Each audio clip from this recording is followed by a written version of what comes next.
You know who it is, the horror flick, Digger Ditch, Super 6, Big Mitch. And I'm kicking in those with old 3 O's. And I'm bringing 28 one-on-ones because we Vegas sons. It's the Chronicles. And you in the Meadowlands. Yeah, you in the Meadows, man. And you already know what made me 530. What that mean? Oh, that boy, Desert Baby. Boom! Hubba Dub, Scrub, 22-inch gold Dana Things, Big Bolo Yang. And these can never be McLean's, man. Nah, I'm just playing. Welcome to Vegas Chronicles with the whole Super 6, Mr. Digger Ditch Big Mitch. And today, like any other day, you know what we do, man. We kick actual factuals over here, man. You know, no whoop-de-doos, no additives, no preservatives. Just raw and uncut, like summer sausages and crackers. Shout out to everybody that's been rocking with me, man. I appreciate all the love and the support, man. Shout out to Louisiana Tamales, too, man. They sent me an invitation, man, to come have lunch on them, man. I really appreciate it. Miss Joy Craney, the owner, sent me, an invitation to come to Louisiana Tamales, man. And man, I'm being blessed, man. You know, I guess I don't know if these the videos or just God just blessing me for remaining focused and positive, man. But shout out to Louisiana Tamales, man. Y'all check them out, man. I hear they food banging. I'm gonna go down there and test them out, man. And I'm gonna show let y'all know. Y'all already know what it is. But let's jump right into it, man. Today, I answer questions like I always do, man. And somebody want me to do one on squabbling. I'm gonna bring that one. I've witnessed throughout my years, coming up in the streets, a bunch of fights. You know what I mean? So one of the best fights that I witnessed back in my time, man, I'm gonna do a video on that one. Today, someone asked me a question, man. And I was kind of like, I've been dwelling on this, and they keep asking me. And I thought I did a video on this. I've done so many videos. So if I do videos that might seem similar, I'm sorry, man. But people, I don't know if they ain't been going down my videos, but people be asking me questions, and I just try to answer them. And if they asking me questions, I've already answered them. Y'all gotta let me know. You know what I mean? Because I don't like saying the stuff, over and over again. But someone asked me, when it came to, my, when I was coming up out there in the streets, when it comes to the gangs, which, neighborhood, really put up, I guess you could say really went there over one of their members being unalive, meaning what was the worst case scenario when it came to, people being unalive out here when it comes to neighborhoods. And that's interesting because you would think that the situation with L, that wasn't because that was just between really two neighborhoods, the Gersons and the Coast. Although the other Bloods was with the Coast, but it was just the Gerson and the Coast at first, you know. But things changed over time. Now you would think it was the Donnas and the '60s with Boo Boo Swanson. It was really turned up then, when that happened, and that caused a lot of gangs to sprout up across Vegas, but when it comes to like actual people being unalived, you know it was a lot of people really unalived in that. But I'm gonna be honest with you, when it really start to get dangerous is when people like um, when Do Wrong from Northtown Gangsters was unalived. That caused a lot of people to lose their lives. When John Lee from ABM was unalived, that caused a lot of people to lose their lives. When Lil Wink Whack, not Wink Whack, but Slick Rick Whack from the Gerson was unalived, Slick Rick Whack, that caused a lot of people to be unalived. See, it was certain individuals, Paul Synagogue from Burgundy Square, Peru, when he was unalived, a lot of people, you know, that caused a lot of carnage, So, and Shaky Loke from Six O's, when he was unalived, that caused a lot of turmoil, you know. At one point in Vegas, it was so dangerous, for real. The federal government had to step in because things was really getting out of hand. I had a I had a friend, man, Vegas Chronicles. His name was Smack G. Smack G got a brother named Quest. They used to be over there on 28th Street. You know, they was a part of that Elmwood thing. You know, 28th Street is a predominantly Hispanic neighborhood, but it does have an African American presence over there. 28th Street has never really been as bad as 28th Street was. 28th Street has never been hostile toward blacks, and blacks has never been hostile toward 28. You know, and the blacks started calling 28 the 8. You know, and they mingled with the 28th Streets. There was no animosity like that. Every now and then you might have a skirmish or two, but it was just like no never all out war where it was just on site over there. So you have a black culture that's embedded in 28th Street along with the Hispanic culture.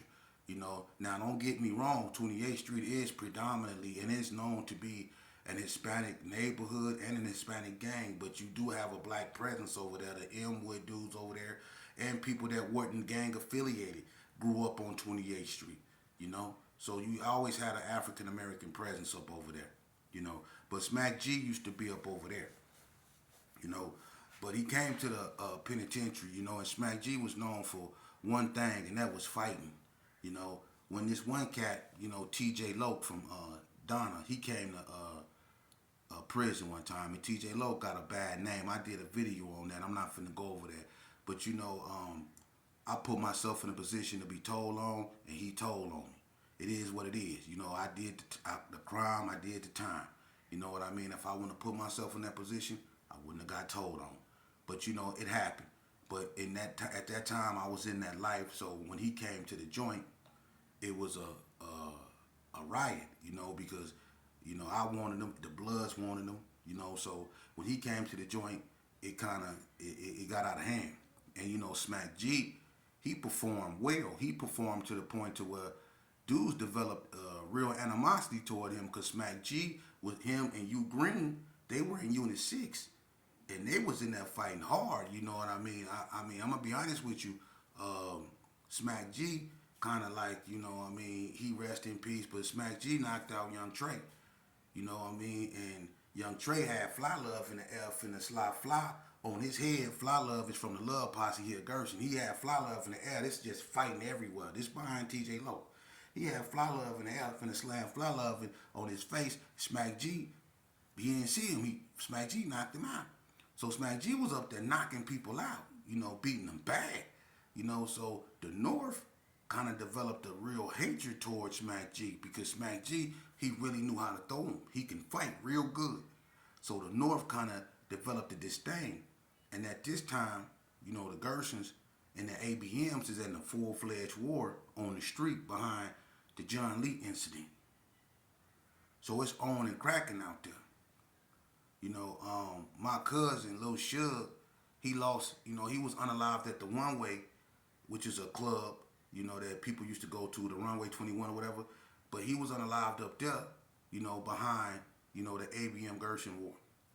And it was behind John Lee and all that old stuff, So when Smack G get out, I told Smack G, chill out. He had a good girl up out there.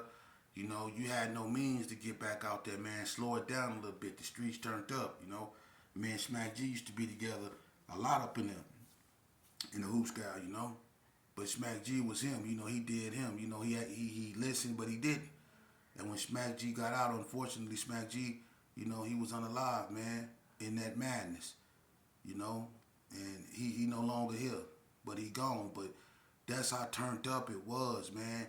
People were getting out the penitentiary and going back to the streets when it was so much carnage going on out there that they were being unalived. There was so many dudes that got out and was just knocked down, And one of my childhood friends that I grew up with, he was like an older brother to me, man. His name was Dragos. I ain't gonna never forget him, Andre Smith. Me and Dragos grew up fighting each other. Me and Dragos had been in shootouts against each other. I remember me and Dragos, look, Vegas Chronicles. We go to PT Pubs one night, and We in PT pubs. It's too many Gersons. We took over PT pubs, right? They call the police. The police come up there, run us up out of there. We tripping with the police. So we go back to the Gerson, and we in the Gerson, we over there in Haney Circle. We kicking it, Web Dog, Hot Dog, everybody out there, we out there about 100 and something deep. We just chilling, you know, and Boonch, everybody out there. So, we got to kicking it. But all of a sudden, Thunderbird and Tyrone Howe get to fighting. So they get to tripping and stuff. So people start, leaving because these cat tripping, woo woo woo. So people start leaving, right? So I left with Randog and Dragos. Randog dropped us off over there at Carry Arms. Ghost had a girl that stayed in the same circle where Brad and Cassandra stayed, but she stayed upstairs. So I go up over there. Terrell Jackson come up over there, forehead. He come over there. This when he had the yellow Cadillac, before his name was all mud. You know what I'm saying? So he came up over there. So we kicking it, right? Me and Dragos get into it because he kicked his girl table over. He tripping with his girl. Me and Terrell forehead trying to get him out the house. He trip out on us. He punched me in the stomach. You know what I mean? Hit me hard with a body shot. He hit me with a body shot so hard, boom, right? So he knocked the breath out of me, right? So now I'm mad. I'm drunk too. So I go get my thing. Me and Dragos get in a full-fledged, we toe Carry Arms up. You know what I mean? So this the relationship me and them had, but 2 days later, we back kicking it with each other. We into it, then we back kicking it with each other. That was my big brody, We didn't have fights and all that stuff, but at the end of the day, it was always love.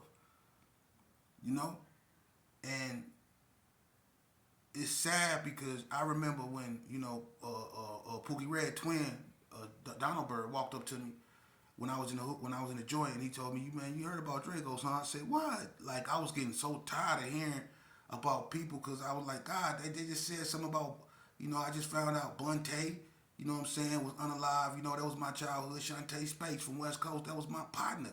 I'm like, it was so many people that were losing their lives. And then he come up, he said, "You heard about Dragos?" I said, "What you mean?" He said they found Dragos, unalive. I'm like, what?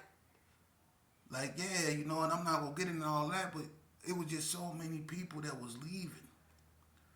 So when you say what was the, most, it's hard to say. It was so much carnage in these streets. People don't understand, man. It was every time we woke up in the morning, you'll see a group of dudes, whether it was the 60s, the Bloods, the Gersons, the NTGs, the Donnas, the ABMs, whoever, you'll see them over there grouped up, some of them crying, mugging because somebody was unalive the night, last night. That's how it was going down. And then some people, got so mad that they grouped up and dudes then got into it behind people being unalive. I watched the Northern car break apart behind Donna and White Street.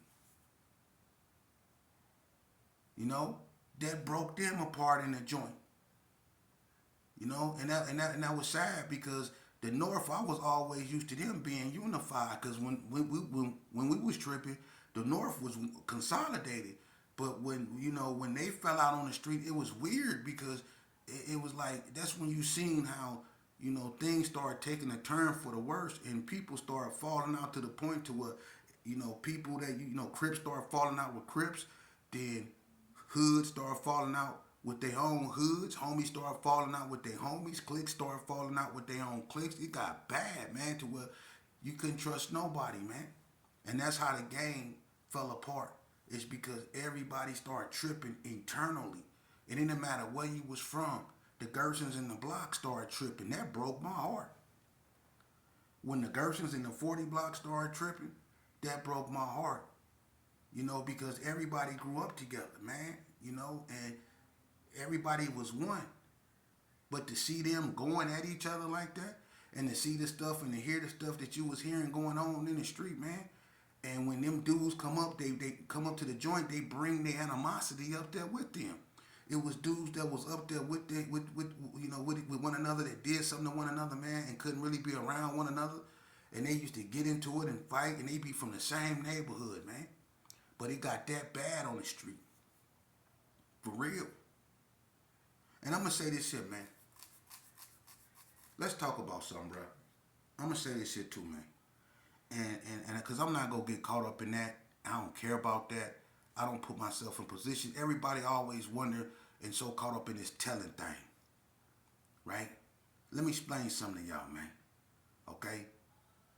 If you don't put yourself in a position to be told on, that nullifies that.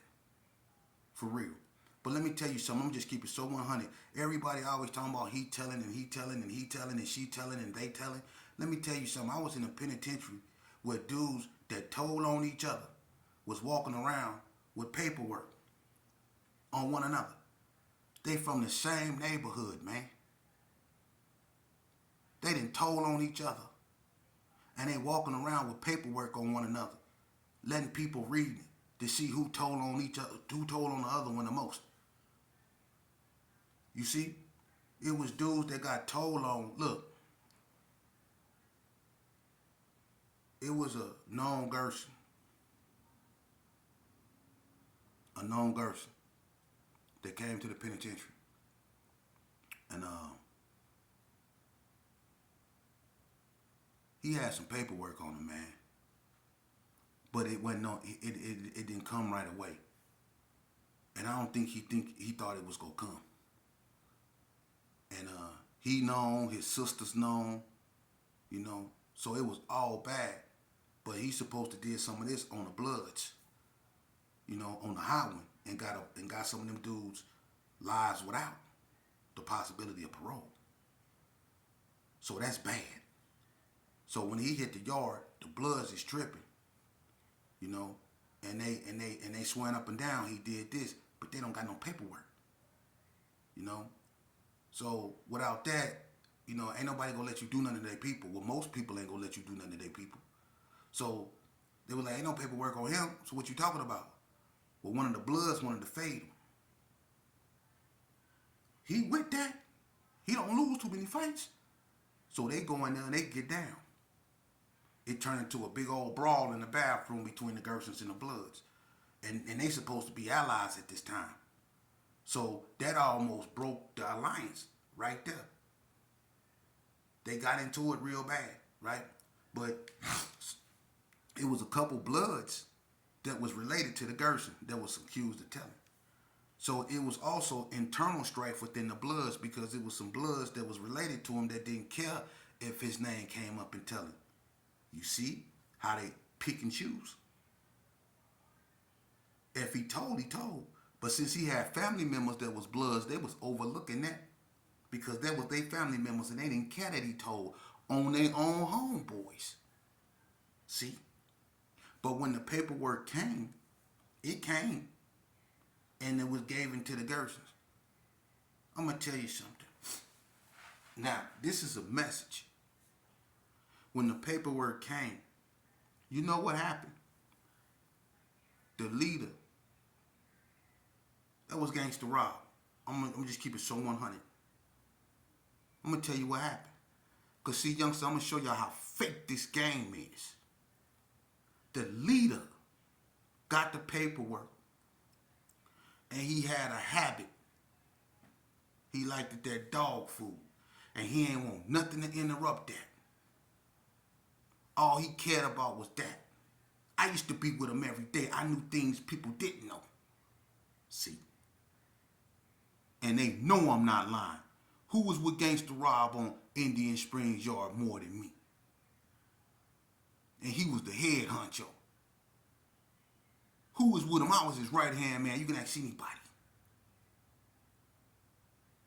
So when Gangsta got the paperwork, you know what he did? He didn't go to that dude and he said, hey, check this out, homeboy. Read that. Yeah, you told, roll it up. He didn't do that. You know what happened? He got the paperwork and he didn't want nothing because he had a package coming in. See, I raised my right hand to God.